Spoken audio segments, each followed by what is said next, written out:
How's it going? My name is Jumpy, and this week I'm reviewing another Japanese horror movie from the late 90s.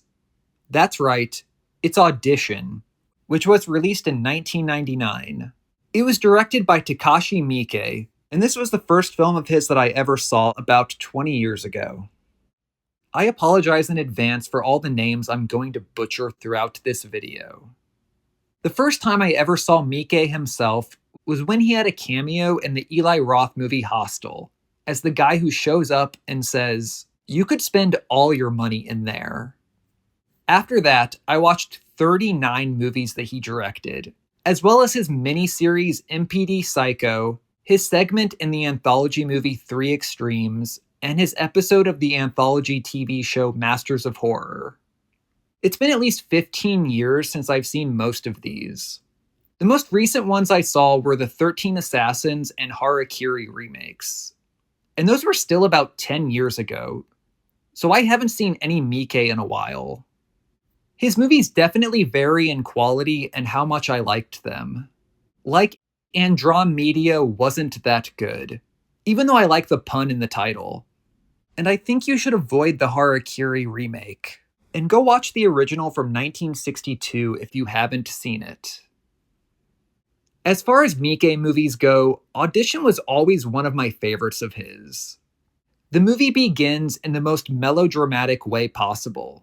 A man named Aoyama, played by Ryo Ishibashi, is in a hospital room with his sick wife Ryoko, and she dies just as their young son Shigehiko arrives, carrying an elaborate arts and crafts project board with the words "Get Well Soon" on it, as sad music is playing. 7 years later, Shigehiko thinks his dad looks worn out and that he should remarry, which puts the idea in his dad's head. Aoyama realizes he's lonely. He has a small film production company. From what I gathered, they just make documentaries and edit them in-house. He goes out for drinks with his friend Yoshikawa, who's a film producer. He's played by Jun Kunimura, who I know best as Boss Tanaka from Kill Bill. Aoyama is on board with remarrying and wants to be able to meet a lot of women and get to know them to find one he likes, possibly one who plays the piano or dances. Yoshikawa suggests holding an audition. Yoshikawa devises a scheme.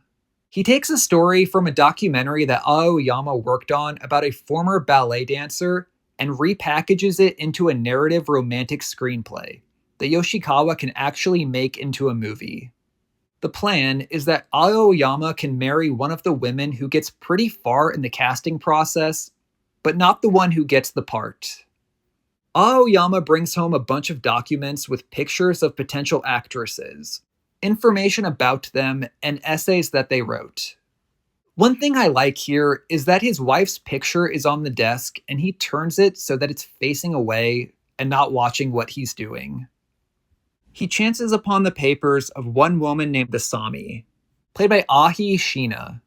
He's immediately drawn to her. She wanted to be a ballet dancer and passionately trained since she was a little kid until she got hurt when she was 18 and was no longer able to pursue that dream. She's now 24 years old and she likes the story of the script and wants to try acting. When the big day arrives, Yoshikawa holds the auditions and Aoyama sits in on them next to him. Aoyama says he feels like a criminal before they start, but he still goes through with it.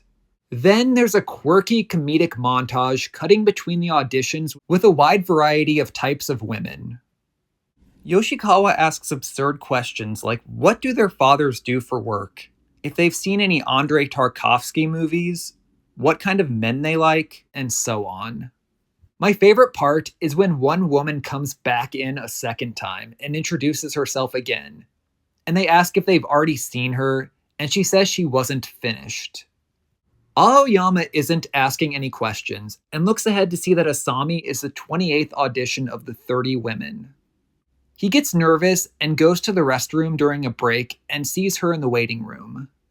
Finally, the big moment comes when she comes in. She's very soft-spoken. In an unbroken take that lasts over 90 seconds, Yoshikawa asks her questions, and then the camera slowly zooms in on Aoyama as he intently listens before he smiles and asks her about ballet. He then tells her how much he likes her essay. She leaves, and he is completely smitten. Later, he calls her to go out for a meal, and she asks if they can meet again.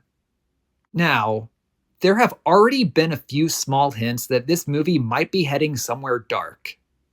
Like the shots of a girl listening to the radio ad for the audition, or the empty chair before the audition. They're both a little ominous in how they're filmed, but you can brush those off.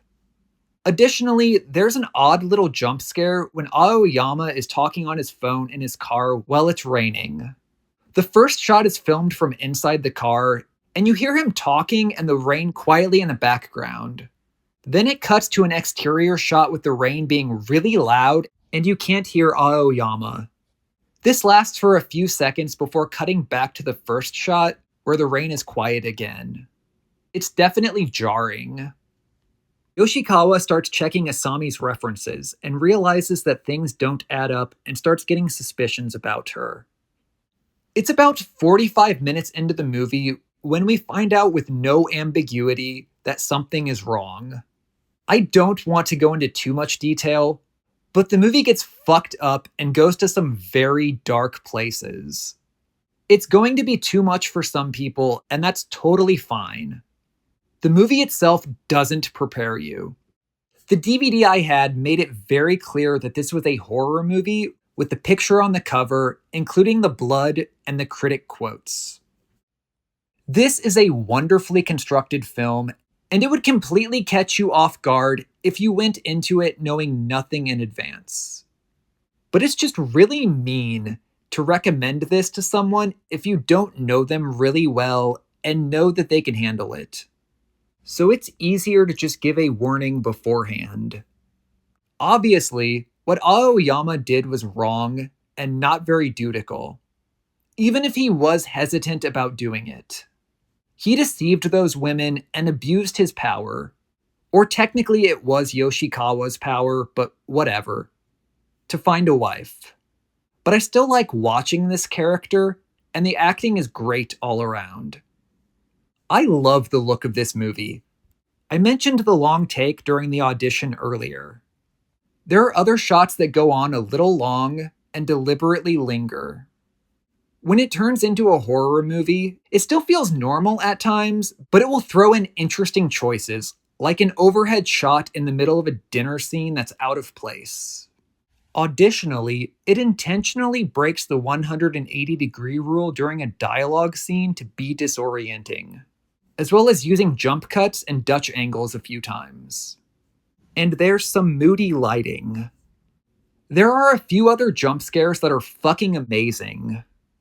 The movie itself is scary, and there are some really haunting images. It gives you a lot to think about, and I know I'm being vague, but since it's so backloaded, I just won't say more for this quick review. I love how things are paid off. Like there's an awkward interaction early on with Aoyama and one of his coworkers, and you find out why towards the end. It gets really weird, but I think I understood most of it. This isn't quite David Lynch, and you can piece most of Audition together by reading between the lines. In other words, by holding a sub-audition of your own. I'm giving Audition a 10 out of 10. It's a memorable movie that's very uncomfortable and brilliantly put together in terms of its pacing, twists, acting, and visuals. Unlike Tomie, I would say that Audition is a masterpiece, but I still have to give it a cautious recommendation. This time, it's because of how extreme it gets.